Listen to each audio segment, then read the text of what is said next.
student, welcome to the new topic of fluid mechanics. In this topic, before we start the variation of pressure with the depth when fluid is at rest, I want to tell you about the fluid. What is fluid? Fluid is nothing but the substance which can flow or it can take the shape of a container in which we pour them. Okay, so the example for the fluid is gases and liquid. Now, when we talk about the fluid, we should consider its density and pressure. We should talk about density and the pressure. What is density? Density is nothing but mass upon volume, whereas the pressure is expressed in terms of force upon area. And we know their units. Unit for density is kg per meter cube, whereas for the pressure it is measured in terms of Pascal, or we can say Newton per meter square or dyne per centimeter square. Dyne per centimeter square is the CGS unit for pressure. Now we will come to our topic, that is the variation of pressure with the depth when the fluid is at rest state. For this derivation, we have considered a tank which is filled with a liquid. In this tank, we have to consider, or we have to imagine, a cylinder having cross-sectional area A, and its upper level of the cylinder is denoted by Y1, and at level Y1 the pressure is given by P1. The level 2 is at Y2 state. Why we have written Y? Because it is along vertical direction. Okay, and the pressure exerted on level 2 is denoted by P2. Now we have considered, or we have imagined, that cylinder is completely within the liquid. Above this level 1, liquid is present. Below this level 2, liquid is present. Now this liquid, suppose if I consider level 1, the liquid which is present above level 1 will exert force in the downward direction, right? What I said, the liquid which is present above level 1 will exert force in the downward direction, and that force is denoted by F1. And the liquid which is present below level 2 will exert a force in the upward direction, and that force is denoted by F2. Now we have considered a cylinder which is filled with a liquid. Now that liquid will have gravitational force, and it is given by mg, and it will act in the downward direction, mg. Okay, now if I want to draw this free body diagram which represent the forces, and we have to keep in mind that the fluid is at rest state. Is at rest state means these forces should balance each other. So for the free body diagram, F1 is acting along downward direction, mg is also again acting along downward direction. So the force F2 must be in such a way that, which is acting along upward direction, in such a way that it should balance the sum of these two forces, that is F1 and mg. F2 should balance the sum of these two forces. Okay, so what will be the equation? Equation will be F2 bar is equal to F1 bar plus mg. Since F is a vector quantity, we have to denote that. Suppose this is equation 1. Now we know the relation between F and P, that is, what is P? P is nothing but F upon A. So this implies what? F is equal to P into A. What is F2? F2 is the force exerted in the upward direction due to the liquid which is present below level 2. And at level 2, the pressure is P2. So instead of F2, I will write down F2 in terms of P2 into A using this relation. Okay, so F2 is replaced by P2 into A. F1 can be written as P1 into A plus mg. Now we know the relation between density and the mass. What is that? Density is equal to mass upon volume, or from this equation we can write mass is equal to density into volume. Correct? What is volume? Volume for this cylinder is nothing but area into height, gives you the volume for the cylinder. Area for this cylinder area is A, and height is nothing but y1 minus y2, where y1 represent the position of level 1 and y2 is level 2. So the difference between these two levels, y1 minus y2, gives you the height.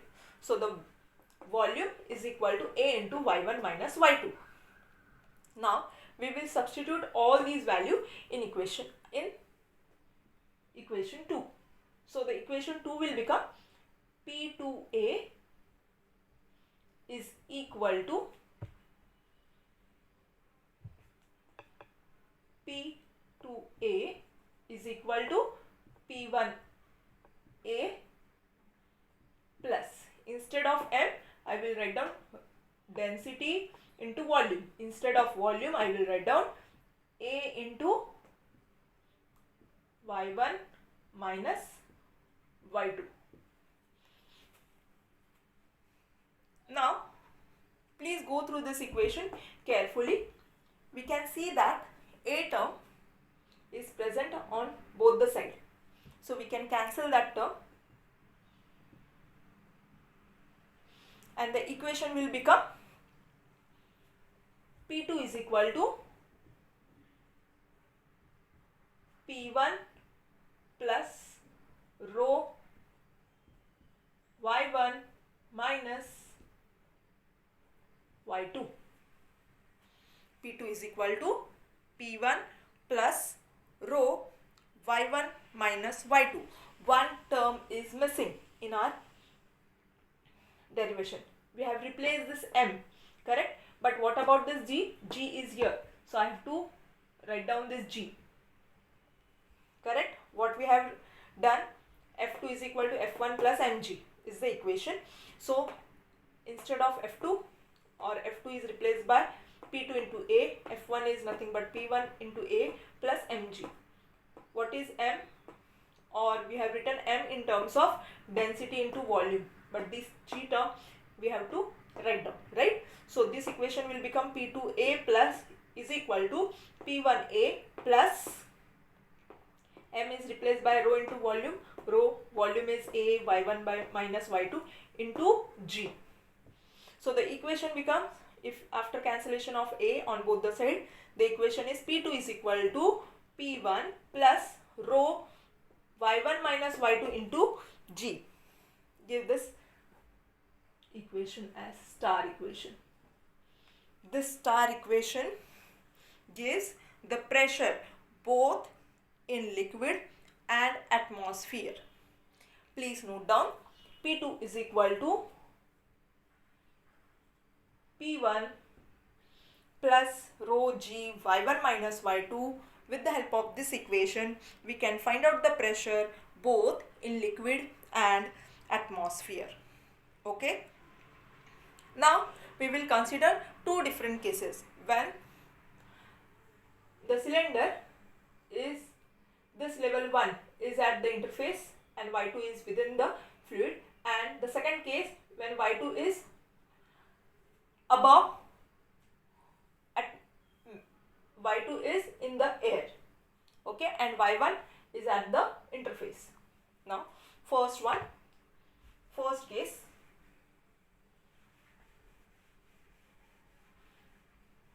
we require this general equation. So I will write down this general equation over here, that is P2 is equal to P1 plus rho g y1 minus y2. Okay, now we will consider case 1. Case 1, where we have to consider a tank which is filled with water. Okay, and then we have to imagine a cylinder in such a way that level 1 is at the interface of liquid and the air, and level 2 is completely within the liquid. Okay, this is level 1. At level 1 the pressure is P1, and at level 2 pressure is denoted by P2, right? This is Y1 and Y2. Now if I consider y-axis, and at the interface the value of y will be 0. Okay, now at this interface the pressure exerting is nothing but the atmospheric pressure, and atmospheric pressure is always denoted by P naught. What is P2? P2 is the pressure exerted at level 2 when level 2 is completely within the liquid. Then that pressure is known as absolute pressure. This is nothing but absolute pressure, and P naught is the atmospheric pressure. Okay, now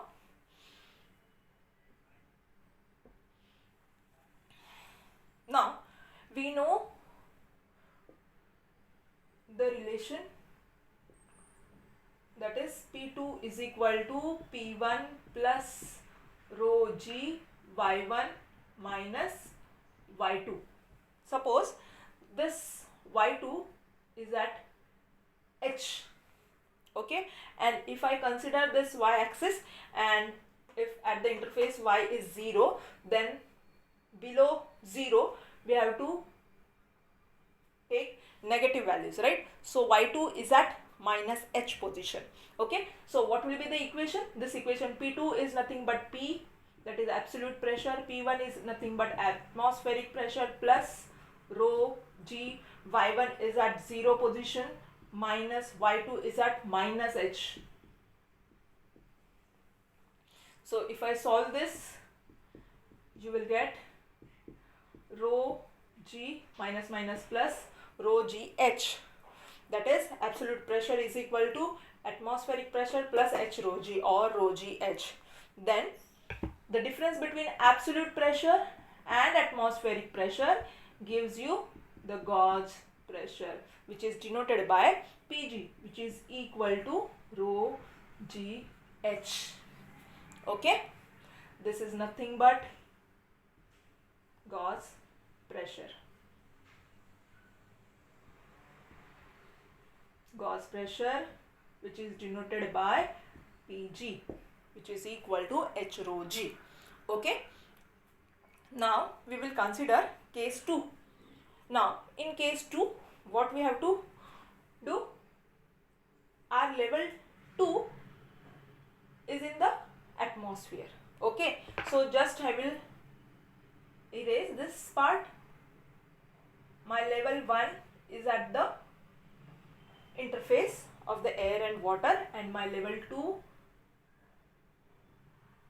is in the air. So this is y2. This is level 2. Okay, so at level 2 the pressure is P2. Correct? Pressure is P2. Okay, and the position of y2 will be at plus h, because in the upward direction of y equals to 0, upward quantities are always positive. Okay, so y2 is at h position, y1 is at 0 state or 0 position. Then what will be the equation? I have to write down P2 as P again, right? P2 as P, P1 is my P naught because it is at the interface of air and liquid, and atmospheric pressure is present on level 1. Level 2 will be completely within the air, so absolute pressure will act on that position, that is denoted by P. So the equation will become P2 is equal to P1 plus rho g, y1 minus y2 will be same. That is, with the help of this equation we will find out the value. P is equal to P naught plus rho g will remain same, y1 is 0. Instead of minus h, I have to write down plus h, or I will write. So the equation will become minus h rho g. P is equal to P naught minus h rho g. I hope case 1 and case 2 is understood with the help of this equation. That is the general equation which is useful to measure the pressure. And what is rho? Rho is the density. Okay, and we can say that P2 is equal to P1 plus rho g, y1 minus y2 is very useful to determine the pressure value when the fluid is at rest. Thank you.